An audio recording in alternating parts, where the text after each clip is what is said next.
Have you ever thought that God is delaying? That God should have already answered something in your life?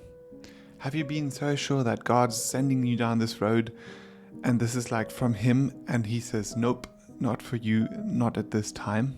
How did that feel? And how do you feel right now? Are you hurt, lost, or frustrated? Well, trust me, I've been there, and these past few weeks have shown me once again that it is essential to trust God's timing. But the question really is how. So today in this video, you will be able to learn 3 steps, 3 ways, 3 practical things that you can do to trust God's timing. So let's get started with the very first one. Picture the scene. We're in David's life. He's been the hero, the king that's done so many awesome things. And then he asked Nathan the prophet, he's like, hey, shall I build a temple? This would be awesome. Like, give God a house, give him a home that he can stay, and that way people can worship him. And he's so sure. David's like, yeah, that's me. So he asked Nathan, and Nathan already says, do it. That's great. Do what you think is right. David is the perfect candidate. And I can totally relate to that because even though I'm far from perfect to build a temple, I was in this situation just a few weeks ago. Just 2 weeks ago, I had an interview for a job change to product manager, and it was an interview that actually went okay. It was a bit challenging, but I thought it would be great. I was looking forward to this role. I'd asked God about it in prayer, and I was like, this is for me. Make it possible, please, if it's your will. And then a few days later, I see an email that says, oh, we need to chat about it. And I'm like, yeah, this is awesome. This is going to be fantastic. I'm really looking forward to this. This could please still be an answer that I was hoping for, and that's a yes.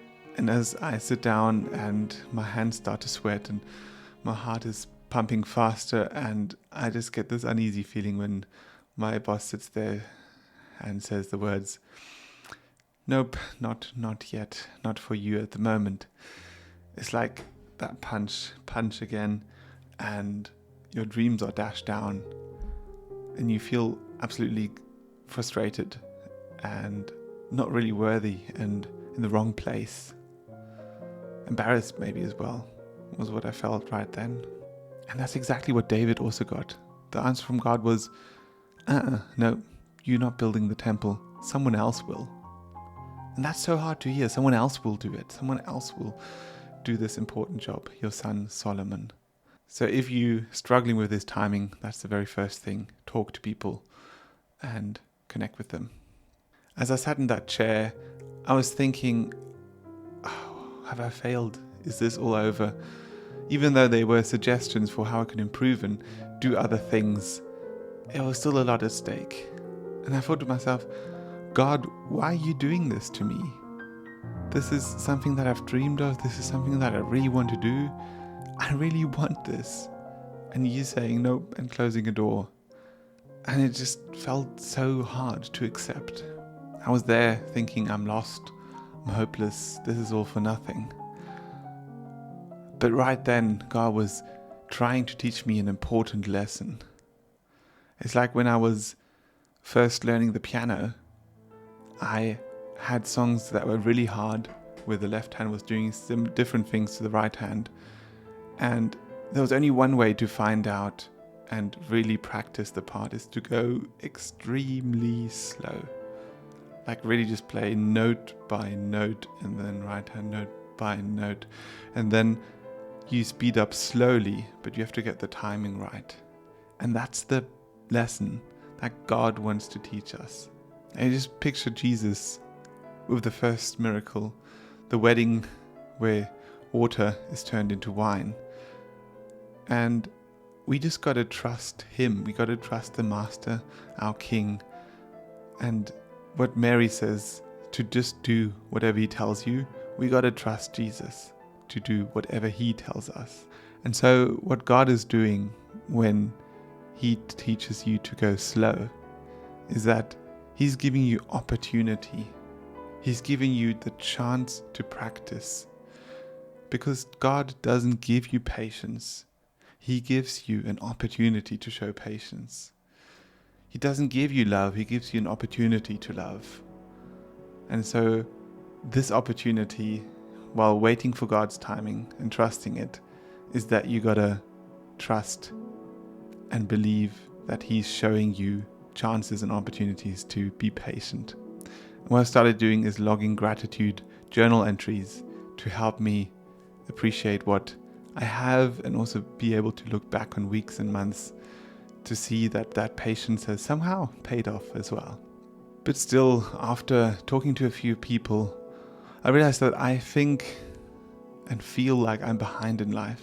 Everyone else has their job figured out. Everyone else has the perfect family, maybe even kids at this age. And it just felt like I was behind and lost and frustrated. And it's embarrassing. You're at the bottom, you rock bottom, and everyone else is at a different place.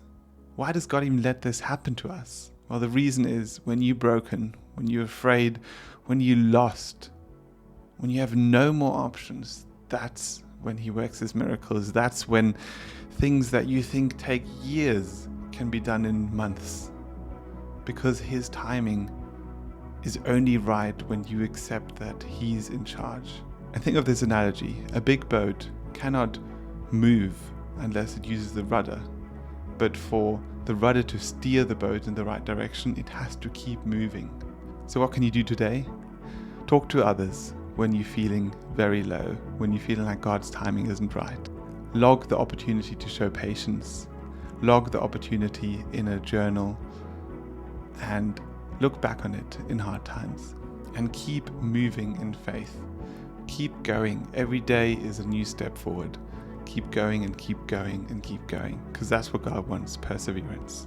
So if you want to watch another video where I talk about my struggle after uploading 290 videos on YouTube, this is for you. Otherwise, I wish you a wonderful day, and God bless.